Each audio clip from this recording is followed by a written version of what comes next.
Alright, so this is going to be another movie review. This one's called Flower and Snake.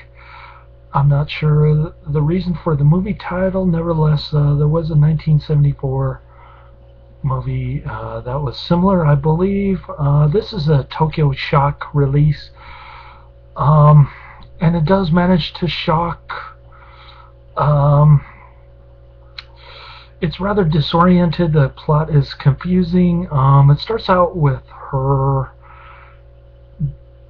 the main character, who's a Japanese tango dancer. She's dancing around, and then all of a sudden she gets naked, and there's a snake crawling up her body into her mouth, inside her mouth. And she wakes up screaming. Meanwhile, there's this old 95-year-old supposed Japanese mafia boss who made a lot of money in the Manchurian War. He's watching her dance on TV, and he's getting pretty horny. So from that point on, we discover that she's married to some inept alcoholic business dude, and the subtitles kind of get lost in translation, so they say president, but they don't say president of the company in the subtitles, so you think it's president of Japan the whole time, until later on when they say businessman or whatever. So that part was confusing. The thing I liked about this movie was that you're viewing it from the perspective of a third person, just like in a dream. So this tango dancer lady, I forget her name already. Let me grab the DVD. What was her name?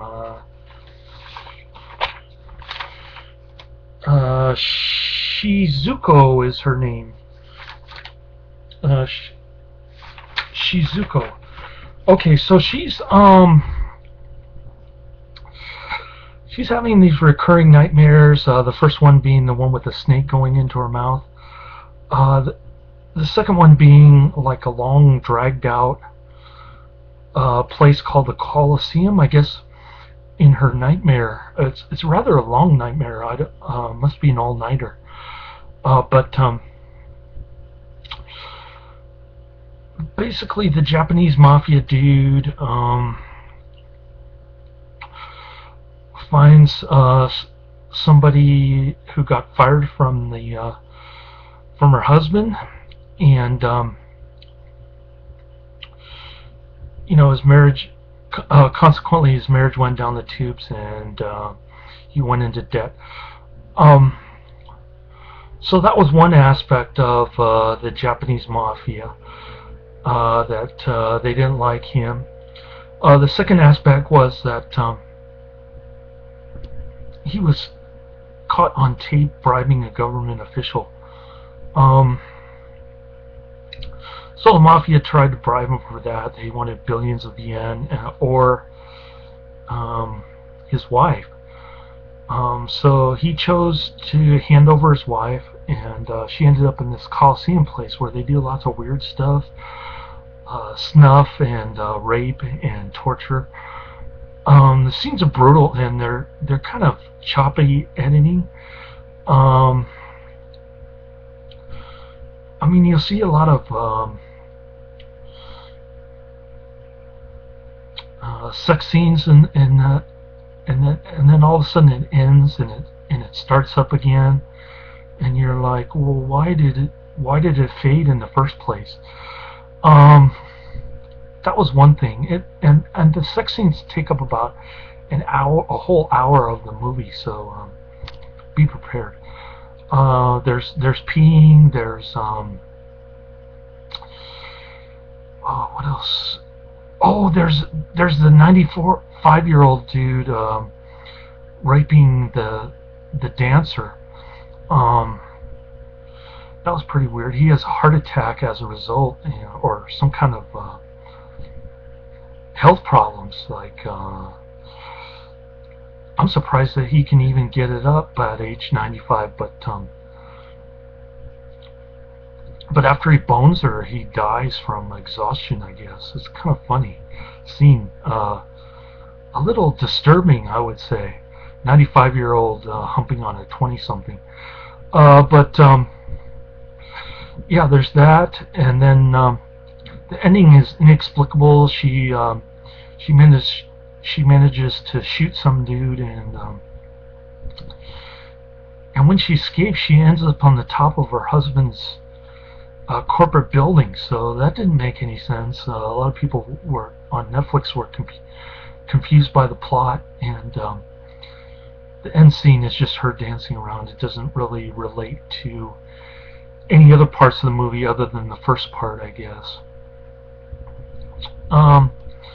So that's the story in a nutshell. Now let's talk about the Japanese babes. Okay, the main actress, Shizuko, or whatever her name is, she doesn't even look Japanese to me. She looks like a Eurasian or a Amerasian model. She doesn't have black nipples, and her breasts look fake. She looks like advertising model or an acting model. She doesn't really look like a bona fide Japanese, like the prostitute in Tokyo Decadence, for instance. She was more genuine looking. This dancer chick looks fake, and I'm not sure why they have dancers in both Tokyo Decadence and Flower and Snake. This movie, I think they did Mamba in Tokyo Decadence, and they did Tango in Flower and Snake. I'm not sure what the obsession with dancing in Japan is all about, but it was interesting to see that in both of those movies. The kind of steamy Japanese S&M. They try to go over the top in this one with the peeing business, woman peeing, and you get to see the pee squirt. So that was cool. There's also another Japanese babe who looks more Japanese. She's actually got black nipples, and her face looks Japanese, but and her hair looks Japanese, but she's looks like she's got fake boobs too. I mean, they're the same dimensions as Shiyoko, the Eurasian or Amerasian babe, and they're almost the same size. It's just she has black nipples and her skin is a little darker. So there's a lesbian scene with those two. They're dressed up in leather or something. There's a lot of leather and kinky shit in this movie.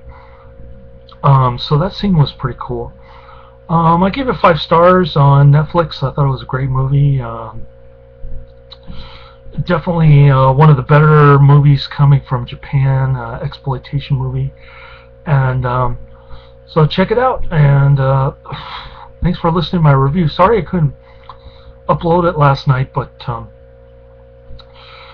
I was having problems with uploading directly from the webcam. Like, it wouldn't let me do it on an Internet Explorer. And when I tried to download Internet Explorer 9, it wouldn't finish installing. So now I'm on Mozilla Firefox, and I just finished uploading the Flash 11. So that seemed to do the trick. I'm glad that I'm still up on YouTube's laters.